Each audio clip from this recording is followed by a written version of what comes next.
Thank you. Call the meeting to order. This is the September 10th meeting of the Clinton School Committee. Can we start by having a motion to accept the bills? I'll make a motion we approve the bills. I'll second. Motion being made and seconded. Is there any discussion? There being none, all those in favor? Unanimous, thank you. Can we have a motion to approve the minutes of August 27, 2018?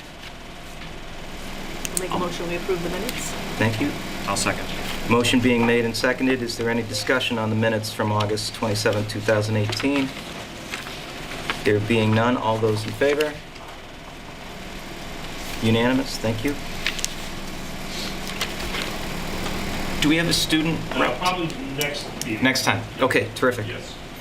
Anything from the PTA tonight?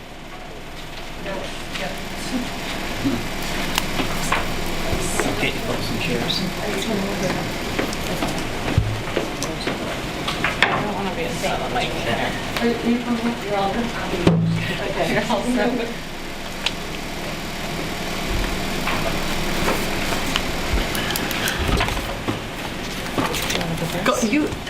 Okay, Go for it, Cal.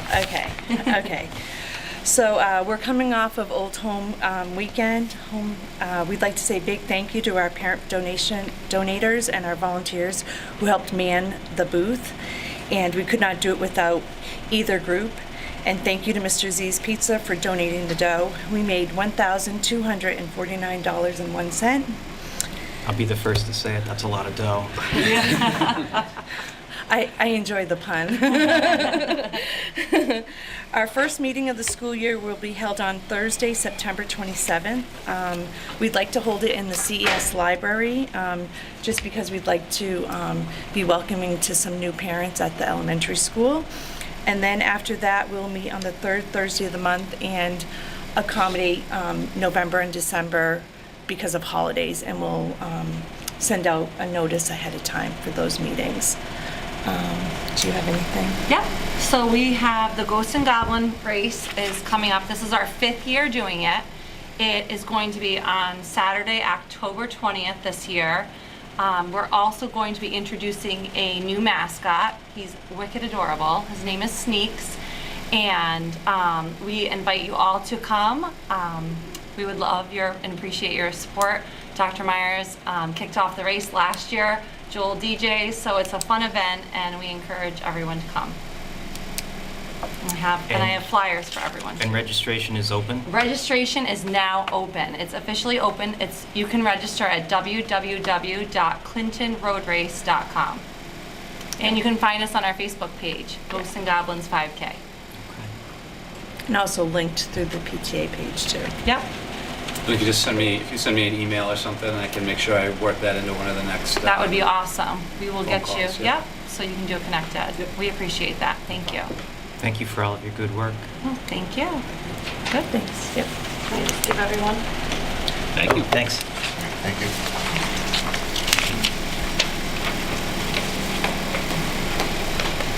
Thank you. Thank you. And we're encouraged to run in costumes. Is that, Yes. that's correct? Oh, yeah. So, and our new mascot, Sneaks, was drawn by a student. His name is Ian Johns. And we've had, at our old home day booth, we had kids color him. So we have a couple different. So we really appreciate that from the student that drew him, Ian Johns. Congratulations, Ian. Yes, great. Did a great job. Yeah. Thank you. Thank you very much. I'm just going to stay here for Yep, a special. CPAC, yep. Yeah. Okay, our first meeting will be held tomorrow night, Tuesday, September 11th at 6:30 in the CS Library. All are welcome. We had a booth at Old Home Day and raffled off a $100 scratch ticket basket, and we made $168 to go towards a speaker this coming school year. In the past, any money we've raised at Old Home Day, we've gone towards the scholarship, but we decided that we're pretty all set for our scholarships this year, so we want to, we're really gearing towards getting some speakers in for various meetings. And that's it. Great, let us know when you have the speaker booked. We will. Anything from the CTA tonight? Thank you. Any public comment at this point? There being none, Mr. Superintendent? Okay, so in your packet, there's an enrollment update. There are two sheets. The first one is the enrollment from 17-18, so last year. This was like the beginning of the school year last year. And then the enrollment this year, just if you wanted to look at, see any of the changes. I think you'll see the kindergarten class is a little larger. Last year, kindergarten had 149 kids in it. This time, this year has 163. We did see that coming a little bit. That's why we added that extra section of kindergarten. So really all our class sizes right now are in the, they're hovering right around 20, 21, 22. A couple grades are in that maybe below 20. And that's looking at just the enrollment divided by the sections, not necessarily, so it might even be slightly smaller than that in practice with some of the sub-separate programming. So, overall, you can see the overall district enrollment is a little bit down. We were at 2,023 last year. We're at 1,995 right now this year. In terms of vocational students, we have 107 vocational students right now. That includes one who was a move into Norfolk, who's attending Norfolk Aggie, moved to town. The student is a senior, and they're allowed to finish their education at that program. And even though that's 107, we knew last year, based on the application deadline and the waitlist process and everything with Assabet, that we were budgeting for, I think it was 109 we had budgeted for. So I think we should be pretty close. So I think I might go over on that line a little bit, as the tuition to Norfolk was not budgeted, and that's a little more expensive than Assabet. So as we kind of keep watching that number, we'll update you if necessary.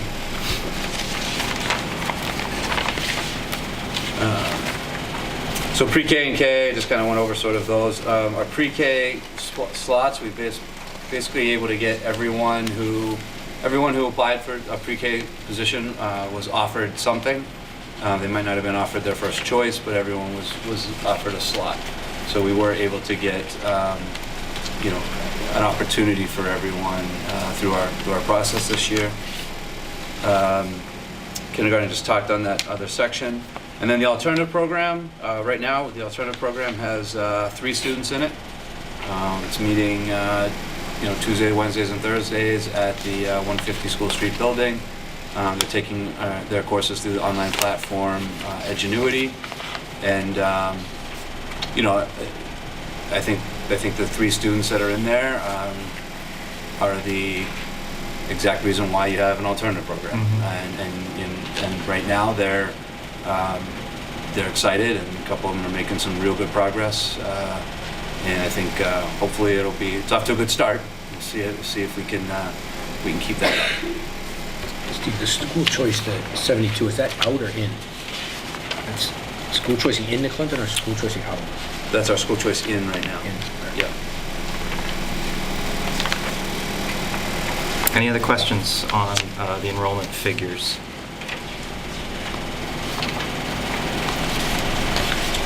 All right. The elementary and middle school programming and specials update. Just a few things I wanted to touch on. The elementary school, right now, so we had trouble hiring a BCBA over the summer. We had mentioned that. Right now we are contracting with NEC, and they are providing our BCBA services on a consultation basis. Our Director of Pupil Services, Loretta, was able to work that out. And in addition to that, what we've done is we've also looked at one of our younger programs, our pre-KK sub-separate programs, and we've kind of adopted one of the, it's going to be a NEC ACE classroom. And that's just more of a structured curriculum and program that they have to meet the needs of those students, so that we can hopefully not just better meet their needs through the curriculum, but also make sure we're gathering the right data so we can monitor whether students are making effective progress and trying to make sure that we're, providing them the best opportunity in the least restrictive environment. So I think it's a good change. I think it's consistent with what we've been trying to do, even with our curriculum goal this year, is to try to make sure that we're providing our teachers with the right tools to be effective at their job. So I think that the support from NEC will really help that. In terms of specials, I know we had a little bit of, I don't want to say confusion, but I know there was some surprise, I think, with the special schedule at the middle school about kind of the way gym was structured, particularly for the 7th and 8th grade. I think we've been able to kind of clarify that, rectify that, and make sure that, which our intent the whole time was to move towards more of like a wellness model. Kind of accelerated that a little bit so that students would have the physical activity component, physical education component, both when they have like the PE time, but also when they have health. So it's really kind of like a wellness to balance that out a little bit more. A lot of those changes were made though so that we could try to get some more done in some of the other specials in terms of, some of the feedback from my entry plan was from parents talking about how, if you have Spanish every 6th day or something, it's kind of hard to learn a lot of Spanish over the course of a year. So restructuring the specials, really the idea behind it was so that in those areas we'd be able to go a little deeper and cover maybe some more material. I think we do have I'd say going around the different buildings, I think there's some cool stuff going on right now. I know in the 8th grade we added a music special, and those kids have music for a quarter. And the first project that they've been working on is they're designing their own ringtones. So they're doing all like electronic music type stuff to design their own ringtones. I saw at the elementary school the new STEM special. We had, I saw they shared a video the other day of elementary kids in front of the green screen explaining their designs of their vehicles that they made and stuff. So I think it's, I think we're moving in the right direction and trying to make sure that those specials are able to be a little more in-depth and a little more hands-on. And we'll continue to look at it this year as we go through. And as always, we want to try to make things as best we can. And if we need to tweak as we go forward and we start planning for next year, then we will do that. Thank you. Any questions? We talked about a little bit. I came to the open house the other night once, and my confusion on the whole thing was my own lack of knowledge. It wasn't, and I appreciate, once I sat through and understood the reasoning behind it. Like I didn't get a lot from my son when I asked him how it was working out, but once I talked to Steve and then sat through the open house, I like the way it is now.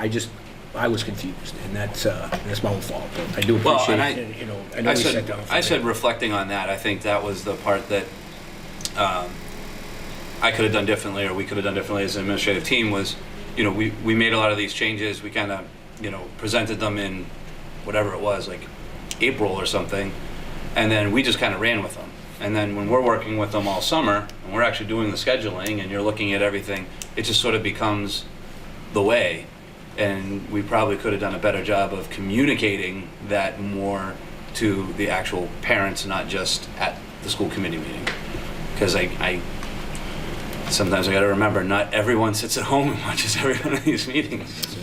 Certainly I not think, live, but perhaps I appreciate it. all on TV. I know what's going on. So I think, but I think, reflecting on that, that would have been I think that was sort of our missing step that might have caused some of that confusion when like you mentioned, everyone's kind of finding out about a piecemeal part of the change that they got from their kid who only is really living the first quarter. That's, of I'm it. just Yeah. saying, my son knew exactly what he had the first quarter, and that was about it. That was Yeah. it.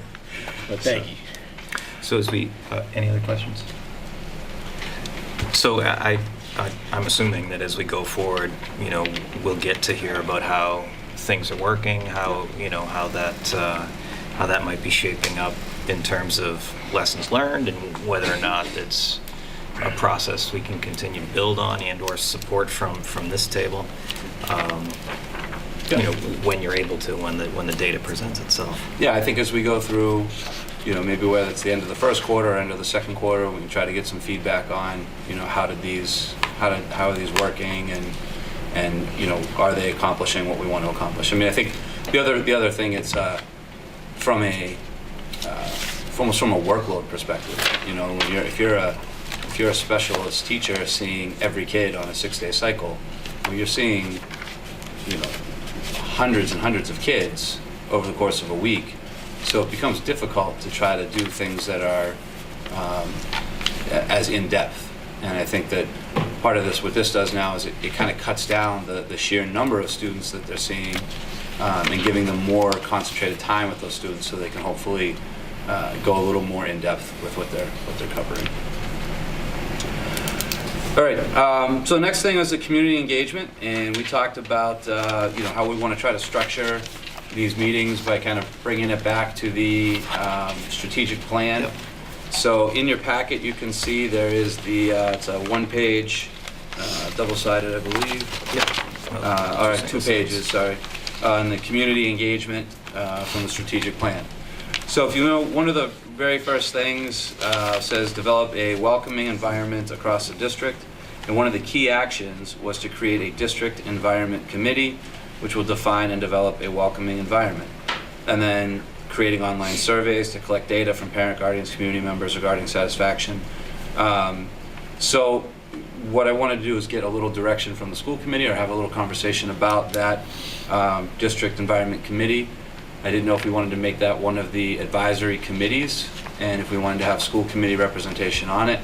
And then I think we could, obviously after that point, open it up to some parent and staff and community volunteers. But I didn't know if we wanted to make that an official advisory committee, or if we wanted to appoint one person from the school committee to sort of serve on that committee.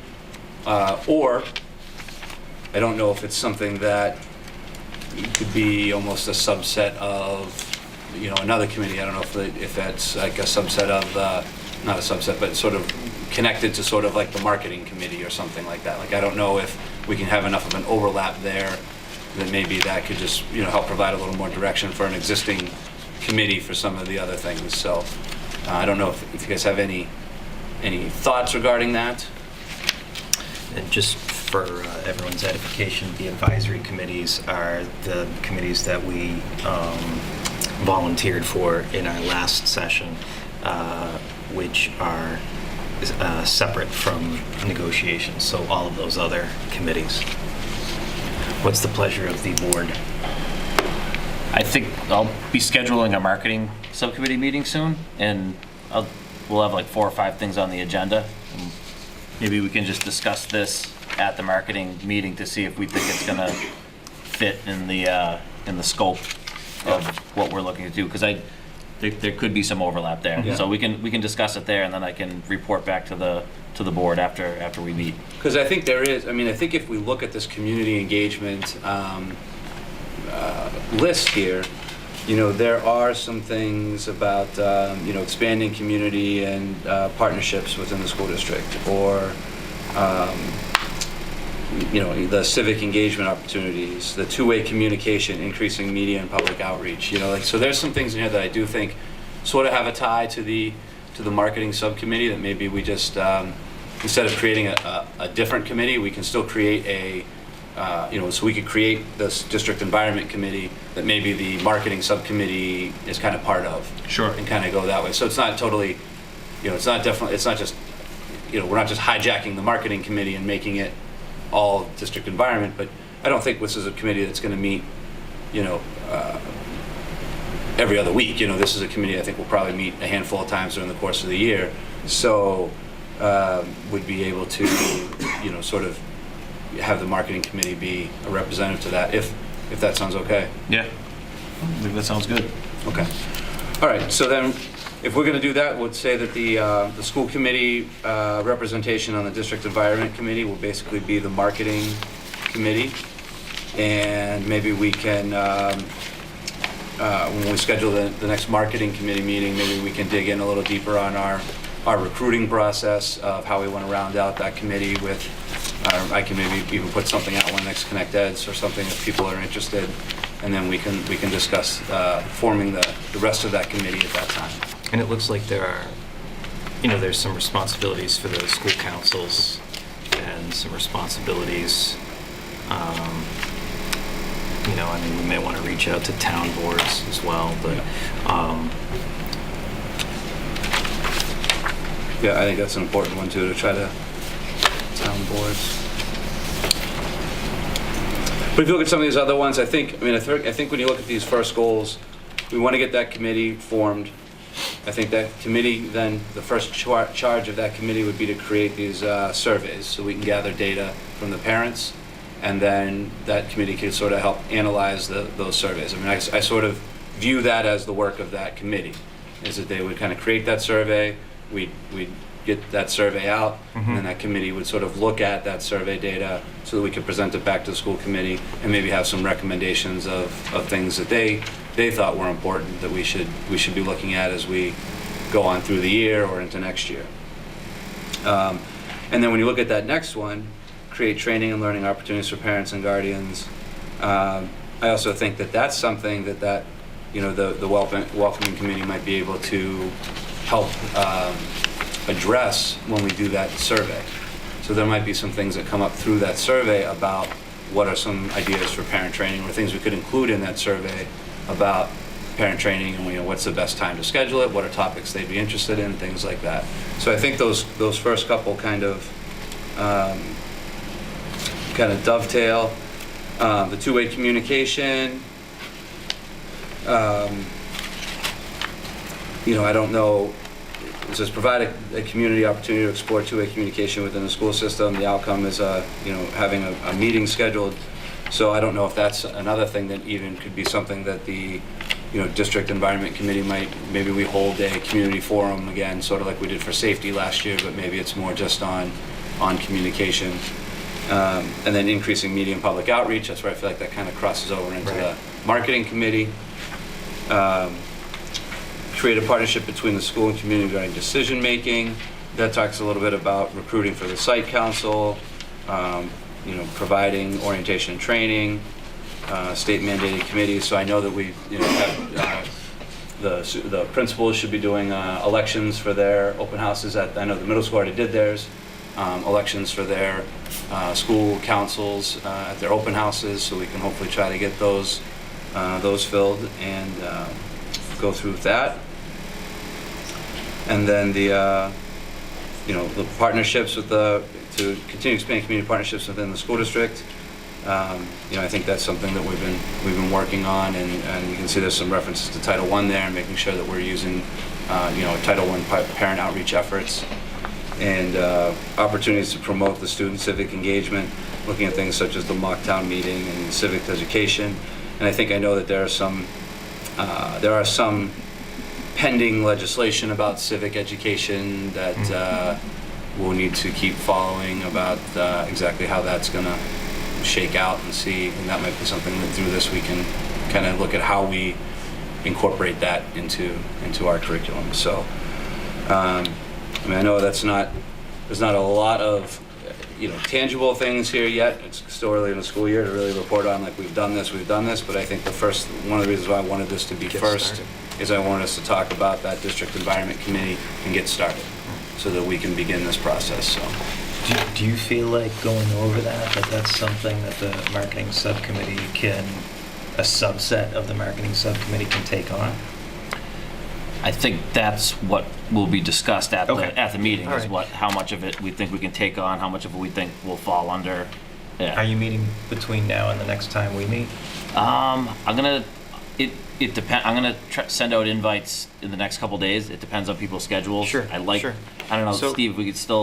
We tried. I think Thursdays is what we used to do. I don't know if we can see what people's schedules are right now. Yeah, I'll let you know as soon as I get something scheduled. I think we could almost look at it as maybe the marketing subcommittee doesn't have to necessarily lead this committee. Like once we get this committee running, I think it's probably that can too have its big own to do people. both. Right, but the marketing committee reps might just be the people that from the school committee who are invited to be part of this committee. Sure. Right. Yeah. We can try to ensure that like at least one member from the marketing subcommittee is at the meetings and Yeah. things like that. Yeah.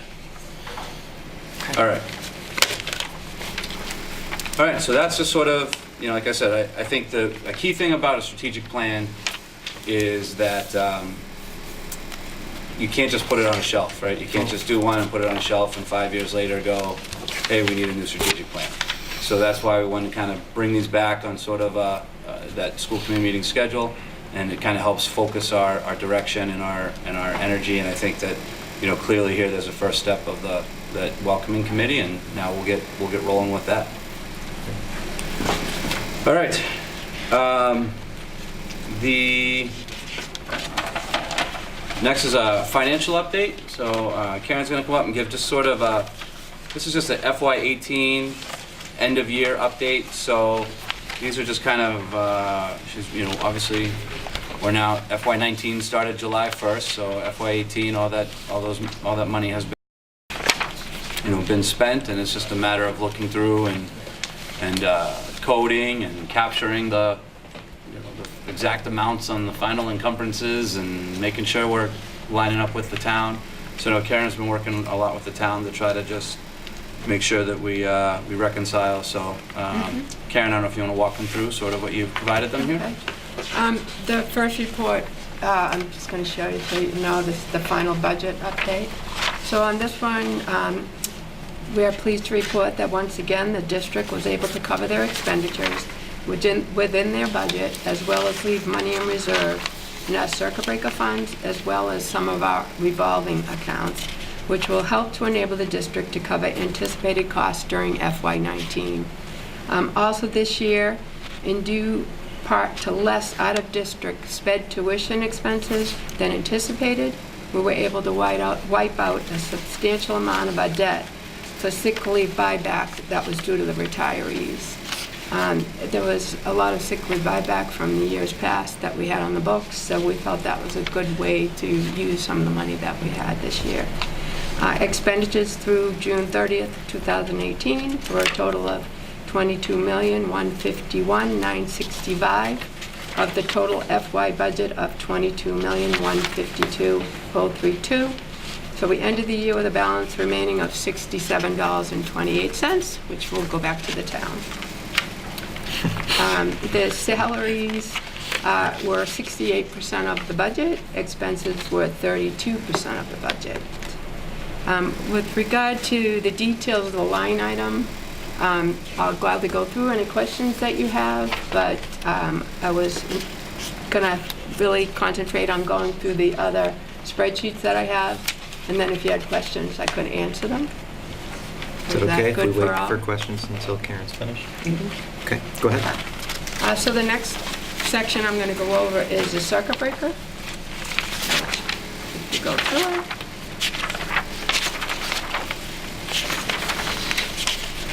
In the back, the FY18 circuit breaker. Read it after school choice.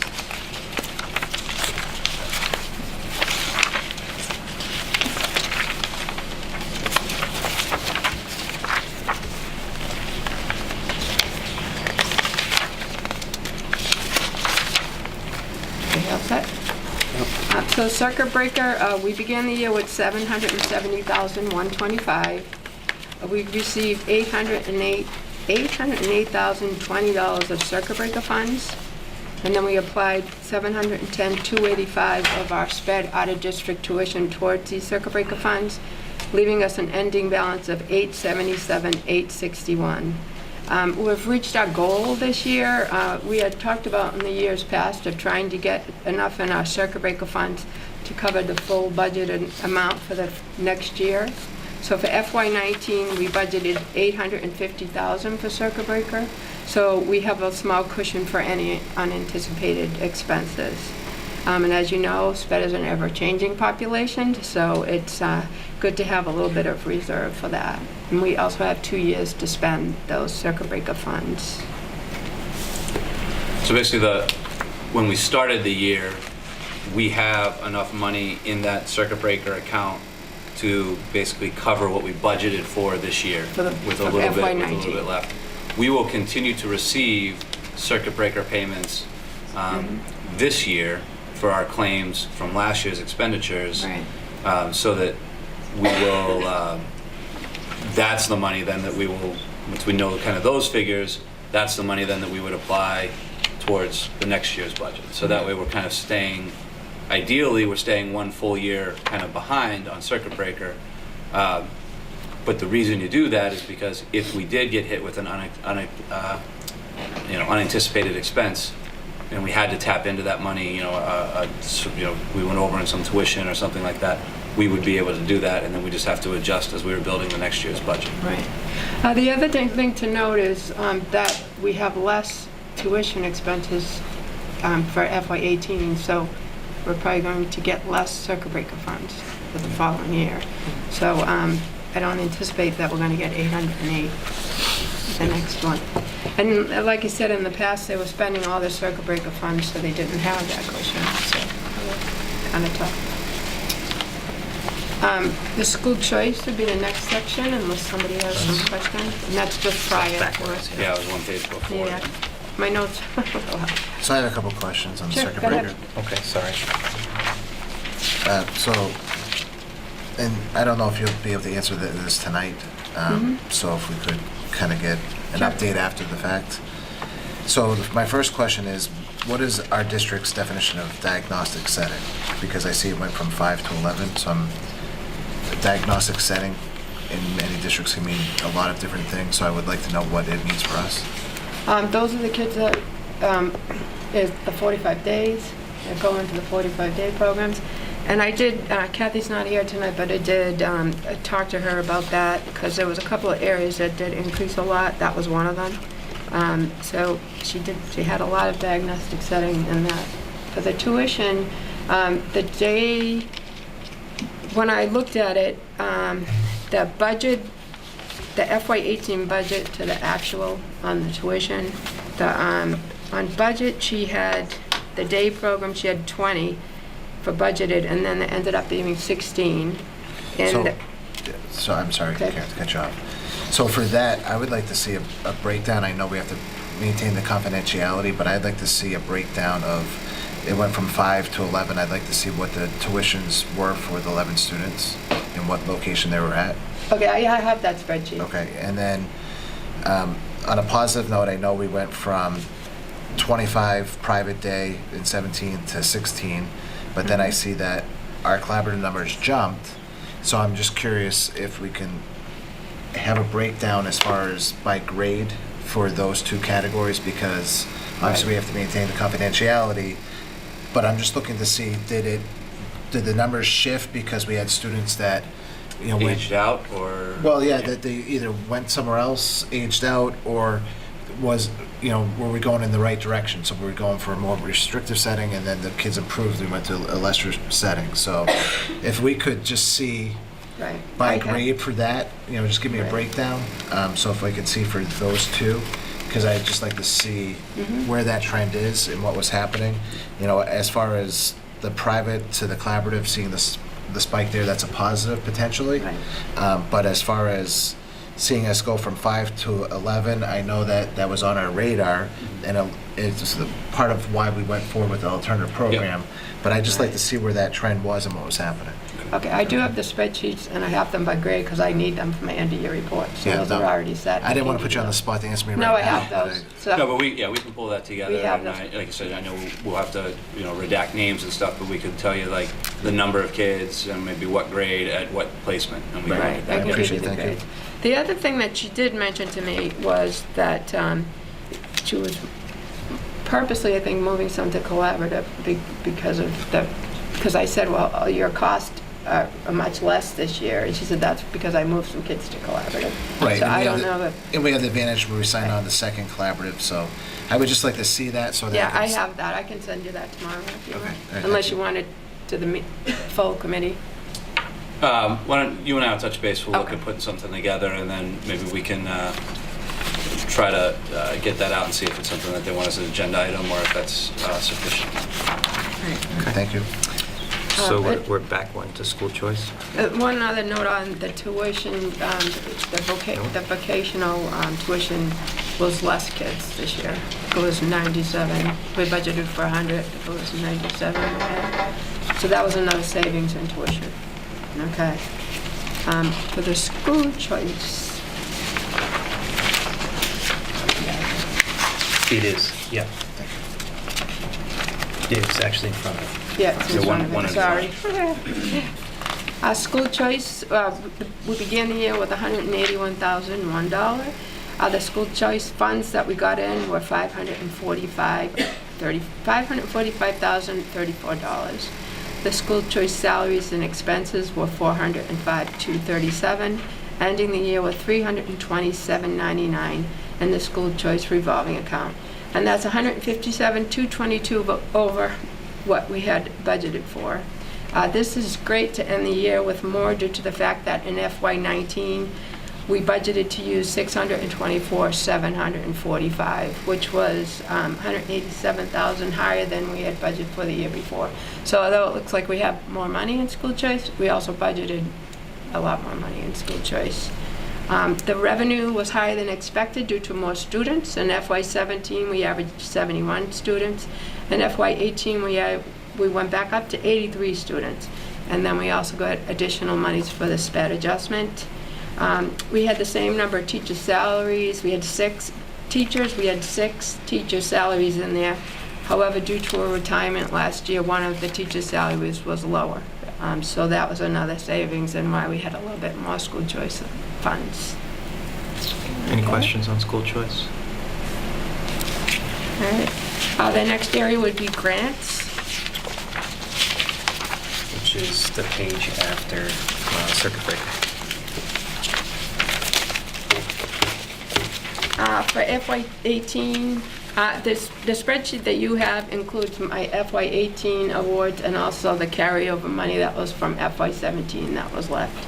But for FY18, we were awarded $1,088,371 in grants. Some of the expenditures paid by the grant funds included salaries for teachers, IAs, and stipends, some student transportation, some professional development.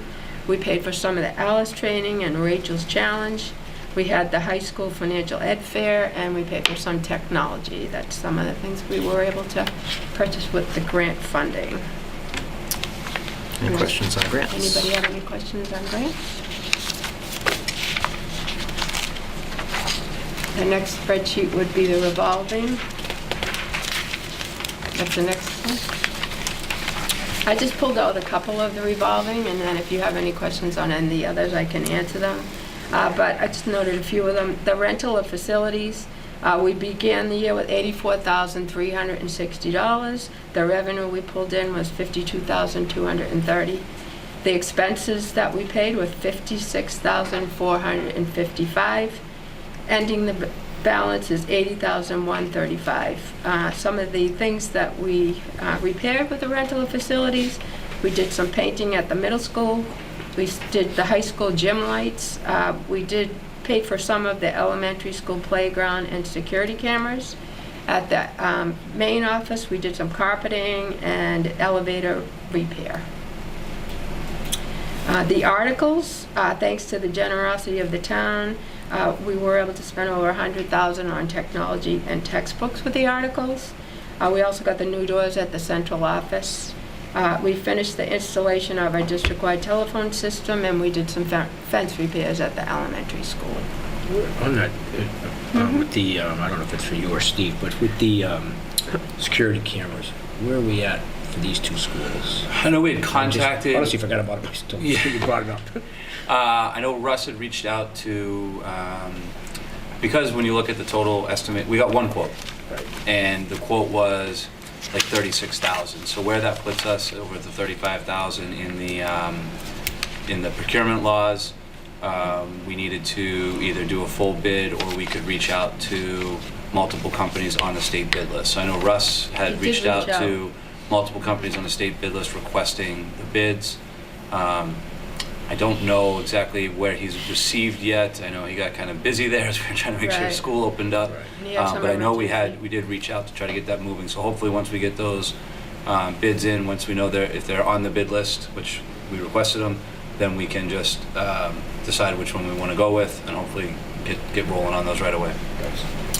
And then the final thing, I just wanted to let you know what we got in transportation reimbursements from the state. For the homeless transportation, we got 10,723, and the vocational transportation, we got 7,728. And both of those were applied against expenses. And on the transportation, is there, now you had a full year, do you have anywhere, and I don't know if it's you that does it, so if you're tracking the benefit of the van that we got? About a half I year, do. really. Yeah, we didn't get rolling until about February, but Well, I was going to report that, but I'm waiting on how much gas we use from the town, because I have the insurance, I have the salaries, I have how much. Okay. It was very successful. The van driver's well-loved by the parents and the students. He's great. If we had another one, it would be awesome to get another van. But I can at a later date, once I get my yeah, final cool. numbers on the gas. That's the only thing I'm waiting on. yeah, and that's the only thing we're trying to do is make sure that we were, it's easy to look at it and say, well, these were the expenses, and this is what it would have cost us, so we're saving a ton of money. What we want to do is make sure we're digging deeper and making Right. sure that, what's exactly the report of gas that they got from the town? Right. Right. How much was the increase on the town's, transportation insurance to add that other vehicle? Right, okay. We want to make sure we account for all of those before we say, yes or no, or this is great. So, And now that's the only thing that I'm waiting on is the gas from the town. And they give me an end-of-year sheet, and I just haven't gotten it yet. But it's still a little early, so. The next page is the Medicaid reimbursement. Medicaid funding helps to offset the additional cost associated with special education by providing reimbursement for healthcare services necessary for students with disabilities.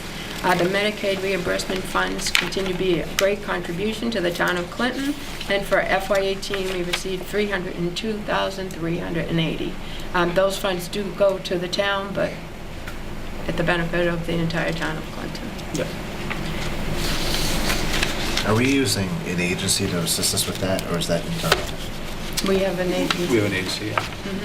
And there's 2 employees, Cindy and Annette, that give them all the information. But we do have an agency. They're the ones who will give me the breakdowns. How often do we go back out to look at those agencies and to see the bidding of that? Yeah. I don't know, we haven't done it since I've been here, we just use the same company. The town pays the agency, so, I could talk to them about it, but they pay the agency. We just do give them their figures and stuff. So the town's picking up that expense? Town picks up that expense. Yep. The next one is E-rate. An E-rate is a federally funded program designed to ensure schools, libraries have affordable access to modern telecommunications and information services. But the E-rate funding for FY18 that we received was $109,578. $68,378 was for internet, firewall, and telephone, and $41,200 was wireless access devices at the elementary school and the high school. That is what I have for a report. If you have any questions on any of the details of the accounts, let me answer them. So it's really, I think the biggest, if you went through line by line, I think the one thing that's the biggest change that you notice is we did pay a lot more than initially budgeted on the sick leave buyback. And like I said, that just happened to be, we knew when it came to the end of the year, we knew we had some less special education tuition than we had initially budgeted.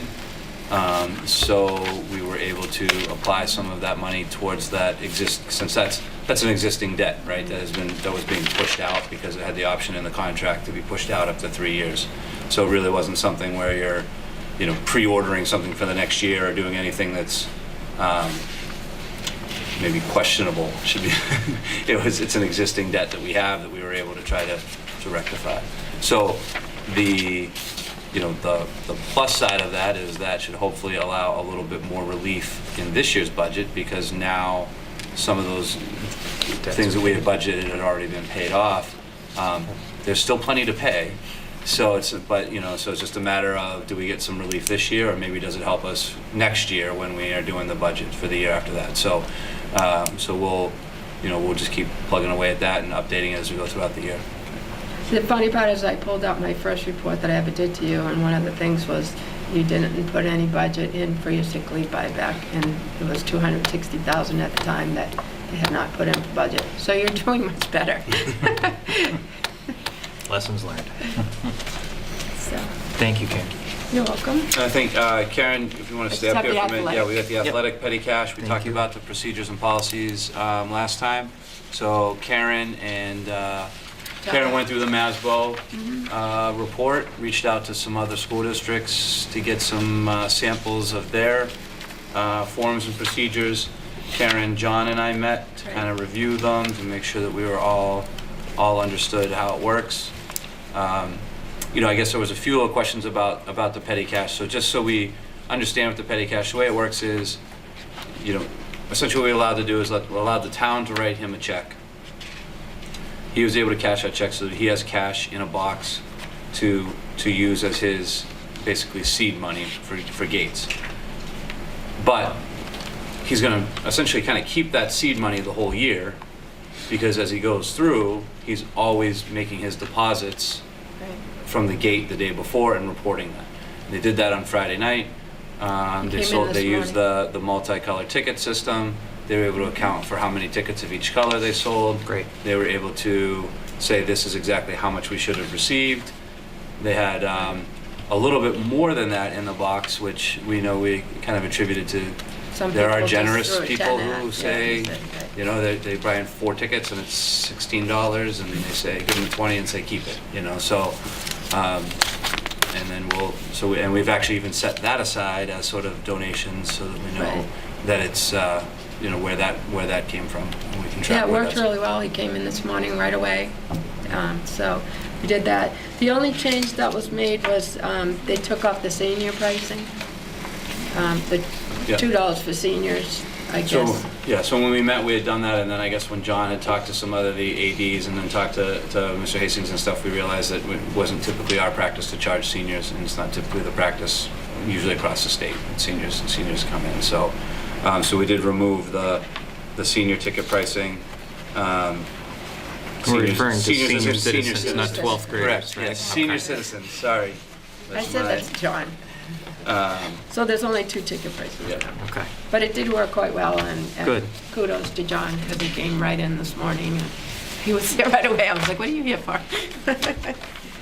So, So I don't know if there are any questions on those procedures. I think it's, at least we now at least have a written set of procedures to follow, and like I said, we believe they were followed in the first They were. first athletic event, and we'll continue to work on them. yep, John signed off, I signed off, and then it will go to the town to be signed off on. Does anybody have any questions on that? All good? No, thank you for clarifying.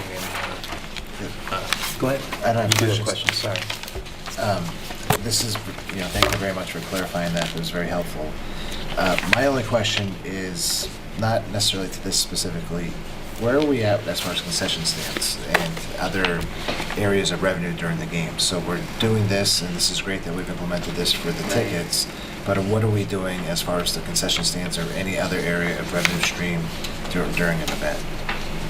What other I revenue don't- streams are there? The concession stand never really came to me, so I'm not sure who handles That's that. the senior class. Senior class runs it. The senior class is a line item in the student activity that is for, under the high school, it's, class of 2019, 2020, and there's one for, math club, et cetera, and there's one for concession stand.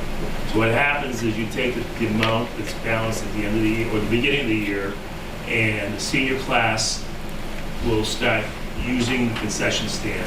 And when at the end of let's say the football season, the profit, you'll take, the senior class usually is supposed to get 70%, I always give them 80%, and then the other 20% goes back into the running of this concession stand. To keep, beginning of the year to buy food and what have you, or replace it during the year. So strictly for the profit of 75, 80% for the senior class. So if you need to buy things like, milk or salt or sugar or whatever, it comes out of that concession stand fund. There's not a lot of money. A couple of years ago, someone thought it was like we were HMS Stevens or something, like Fenway Park or something. There's probably about $2,000 in there on a regular basis. But it's strictly under student activity. Is there record keeping of that? I do the student activity, so I handle that. He tells me how much to transfer over for the concession stand, but I wasn't sure who did that. Which cost is the So- concession stand. For the sake of the senior class, do we want to have a similar procedure put in place so that we're tracking that? It's 80% above the cost, right? It's 80% of the profit for the whole year. Okay. So you take, starting the year, you look at how much, after all the deposits are made at town hall, to see what the profit has been, and then you take, from the profit, you take, let's say, 75, 80%, it goes to the senior class for their graduation, for their senior week, et cetera, for their yearbook, whatever it may be. And then 20% stays in for just to keep the concession stand going. We did implement, the Thank you. last 2 years, that all receipts come to the main office, and then Annette or I will look at the receipts, and then it goes to the town. So the concession stand is following that practice already? The concession stand needs to start following that practice. So we do but have, I mean, it's like, we do have our cash management procedures that that everyone should be following in terms of getting Right. the deposits. I think if you're talking, we don't get, we don't get any itemized list like, 30 hot dogs at $1.25 or anything like that. But we, at the end, you just get the Right, because deposits. an example, the middle school, when they do their trip to Washington, all that money for that would come to me first, and then I would bring it up to the town. Preschool and daycare, all those receipts come to Annette and I, although now we have that new girl that just started. But they used to be, that would go to the elementary school, but we brought everything to the main office. Any other questions? But we can do some procedures for the snack bars, make sure that they follow it. But the difficult thing on that is, they want to go buy, and rightly so, bulk, like a BJ's. We don't have an account of it, and I don't know how we can do that, but that's the best way, or something similar to that, to buy like that to sell at the concession stand. So we can look into that. I mean, just kind of see, just make sure that we have at least some sort of reconciliation forms and stuff that we do. Anything else? Thank Maybe you. we can reach out to, maybe we can reach out to some other districts about maybe anything they use as sort of their either policy, procedures or reconciliation for like a concession stand. Right, because like I said, all the other student activity stuff does come to me first. So, great. All right, thank you. All right, so facilities, I know there was requests for like a repair list, and I shared that with Russ and saying that you guys wanted a copy of a list before. Russ is not scheduled to come to this meeting, he's scheduled to come to the next one, but that you guys wanted a list before. This is the list he sent, which he can address and talk, answer any questions on next week. I think this is more of a big picture list in terms of, more capital improvement, really, like major capital improvement items. These are things that we're talking, is this the warrant article? Is this working with the MSBA? Is this doing certain things like that? Because if you look at those numbers, they're large, right? So I do think the other part that we'll get, and maybe I'll talk to Russ between this meeting and next meeting, and see if he can maybe drill down and fine tune this a little bit so that we also have maybe more of a, almost more of like an immediate needs list from some of those building, because I think that's, at least, that was something that there was some interest in, was sort of, some of the little things that we saw in the building walkthroughs and those types of things that maybe are only like a $5,000 repair. Like, can we start, getting some of those things off the list? So maybe I think this is this is a good starting point for, you can see what his thoughts are right now for kind of long-term, big ticket items. And I think that I would encourage you to look at this list, and when he comes next meeting, you can ask him to elaborate or, clarify anything. And then what I'll do is I'll try to make sure we can, for next meeting, maybe he can bring more of a, more of like that punch list type list. Like, what are some of the minor things that we want to do? Low-hanging fruit list. Yes, exactly. Well, yeah. he did do a priority. He has list. priority, yeah, right. Right, but I think they're all still kind of like the $3,000 one, that's a smaller one. Then those are just priorities for some smaller things. But but I just want to make sure that we sit down and look at, the things. Basically, everyone put a lot of time going through those walkthroughs, and he put a lot of time going with you, and just making sure that we truly have something that captures all those things that we saw.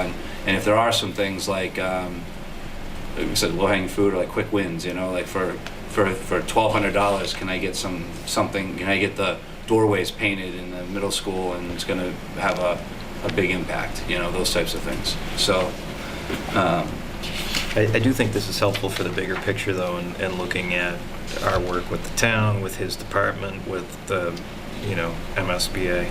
And if you figure he's not just doing this for our building, Right. he's trying to compile these types of numbers for all the buildings so that, as we mentioned, our goal would be that, the school committee is not putting forward necessarily a capital improvement article in the town this year, that the facilities department and director is putting one together that encompasses, his number one priorities or his number twos, whatever they are, for sort of the town, and then hopefully we would, the school committee could decide to be in favor of that warrant article instead of actually us crafting it ourselves. So. Yeah, Steve, and I know I talked to Yeah. you briefly before the meeting. Yeah, I mean, and I'll ask Russell specific questions on this later, so I don't want to get into this. But yeah, with that list, like you said, and I know the area I walked through with the grounds. Those are the things I'd want to see for everybody's. So that like I think it was Mike that brought it up. So with that rental account, facilities account, if there's something that's on there, and Russ recommends to you, hey, this will cost $3,000, you got it, and you can say, yeah, we're going to do it. And also. For the administrators and the faculty, if they have something in their building that they feel is broken and they see it already on the list and they know it's been identified, rather than the same call, somebody calls one of us, that's really what I want to see. Like you said, everything we saw in the walkthrough. How do we capture that? Right, down because and it's going to cost a significant. I'm not talking about changing light bulbs and fixing clocks, Right. And it's going to so that you can have that. And we also know that it's been so you're not getting the same. Like I said, we're not just beating. Right, we know it's noted. Right. It's on a plan somewhere. And Because I know down the line whether it's going to be automated, which would be great. But for the meantime, just a kill list so that. Well, don't we currently use a ticket system for maintenance as well, or is it just technology? Well, I think right now we're supposed to be in the process of switching back to kind of school to do that, and they were having that, but I don't know exactly where we stand on that implementation. Okay. So, Yeah. So potentially that may. Yeah.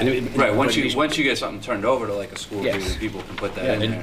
Then that's gonna solve it, which I know is why, when Mike, Russ, and I were talking a few months ago, we were bringing that on board. So I just don't know where that is in Right. terms of implemension. So like I said, in the meantime, it's a breathing document that you can add to, and then you check it off as you go, and yeah, perfect. Thanks.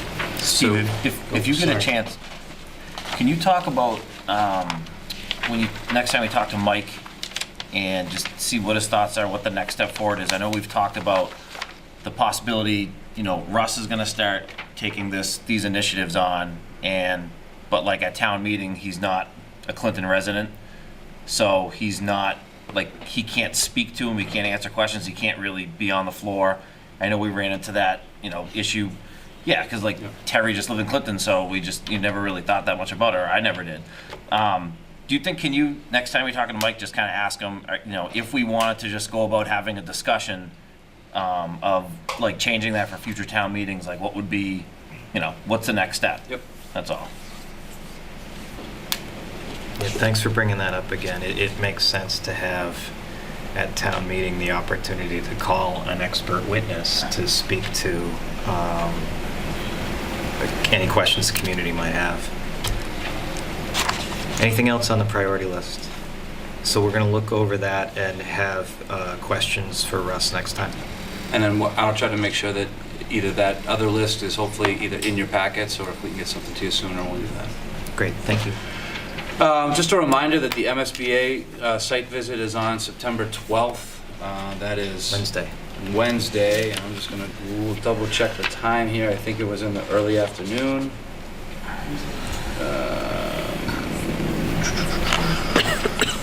I have 1:30 in my calendar.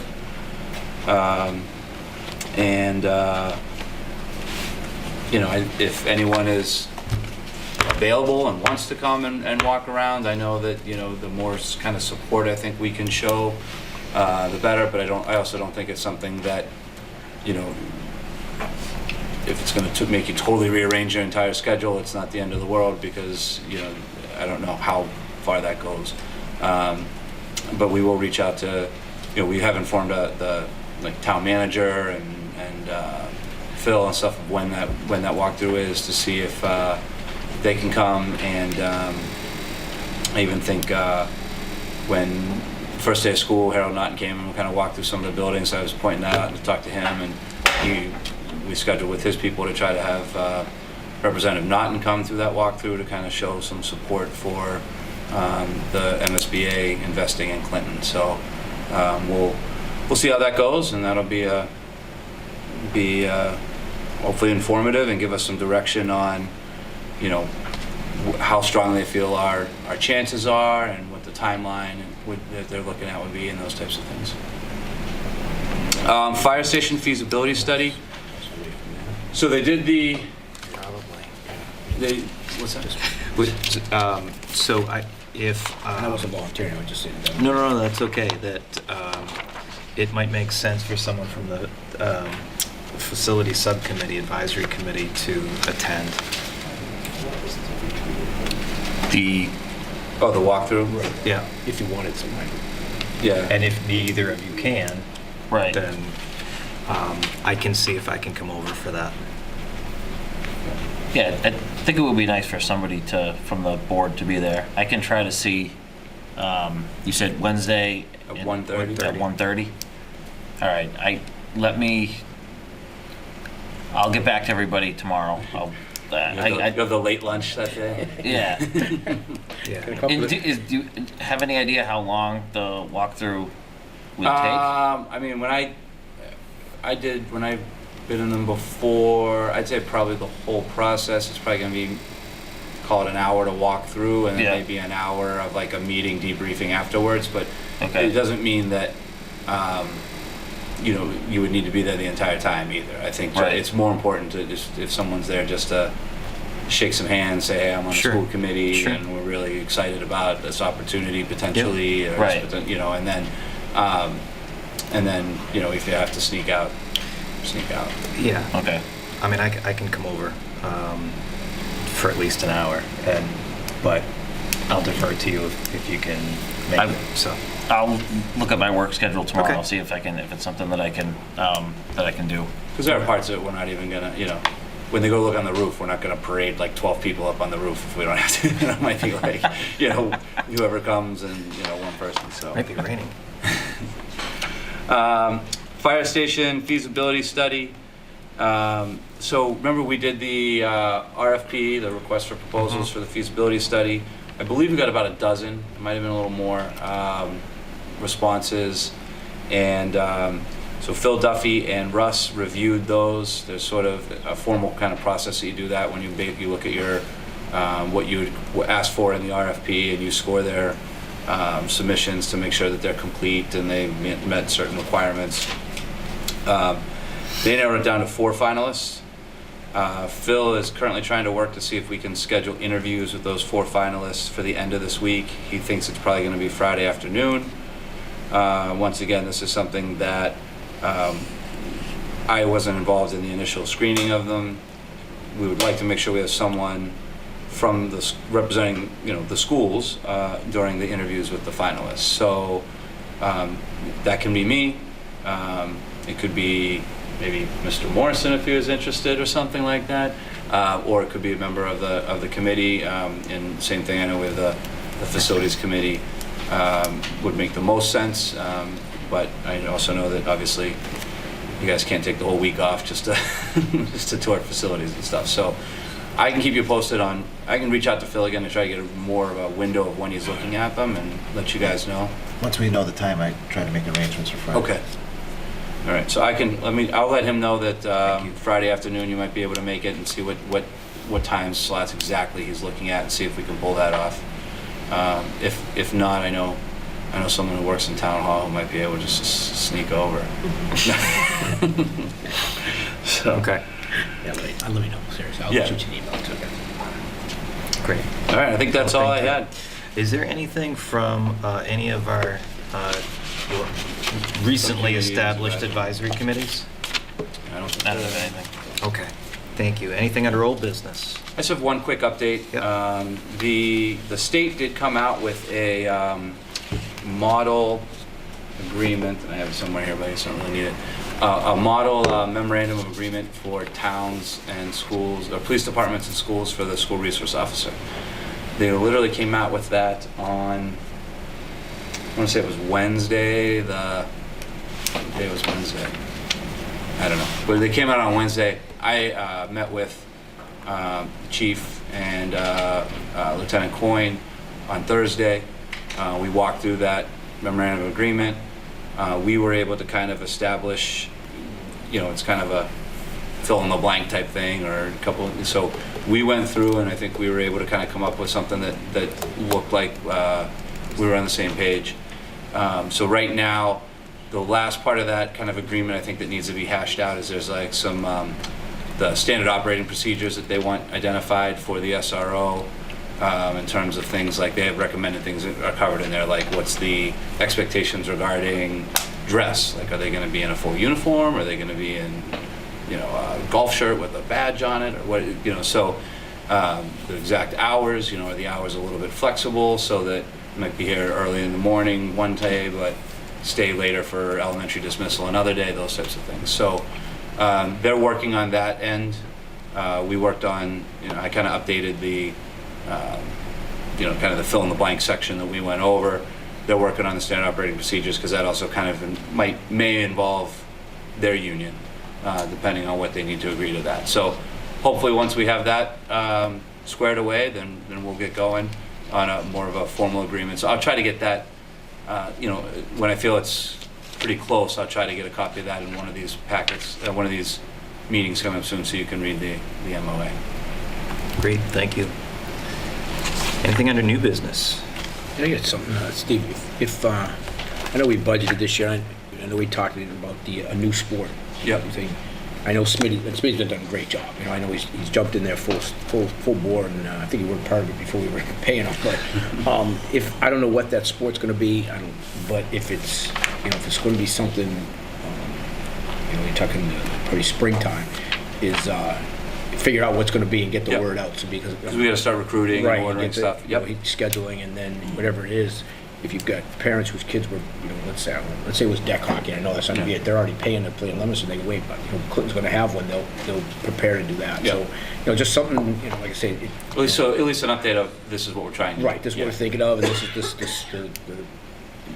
seasonal sport when it's going to be, so that we can, because I would assume you'd start at the freshman level. Yeah. But I don't know, Some sort of or club level thing. Right. Yeah. I mean, again, he's got a lot going on, but just. Well, yeah. I was gonna say I know I have talked to him about that, and we've talked about some of the ones we were talking about last year, but I think our goal at that point was let's get the fall season Right. open and get this running. But yeah, I think now that we're kind of hitting that, we're getting into game mode. Right. We can start saying, okay, now. Like you said, get the coaches and the kids and the. Yeah, because if we're gonna do it, we gotta order Yeah. uniforms. You gotta we say order equipment, find coaches, get in the league, get a schedule, that kind of stuff. So And I know it's a busy time too, but I think he's doing a great job. Yeah. But we do tend to get a lot out of our athletic directors for what we give them, but not to give them more. But just if that can lead to an established practice in the surveying of the students, and what else are they looking for, and what can we do to support them, because we're going to need to know that in terms of supporting what those next activities might be through the budget. I think those Thanks are for all bringing things that we up. had talked about, through the whole process with all the candidates about making sure there's avenues to get, you know, not only feedback in terms of what you'd like to see in future programs, but even feedback on the status of our current programs and what things are working, or Right. what would they like to, you know, improvements would they like to see. So, and so John's aware of that, but I think we need to, yeah, I mean, we need to capture that and do some surveys or certain things like that. Great. Anything else under new business? Can we have a motion to adjourn? I'll make that motion. Would anyone like to second it? I'll second it. All right, all those in favor?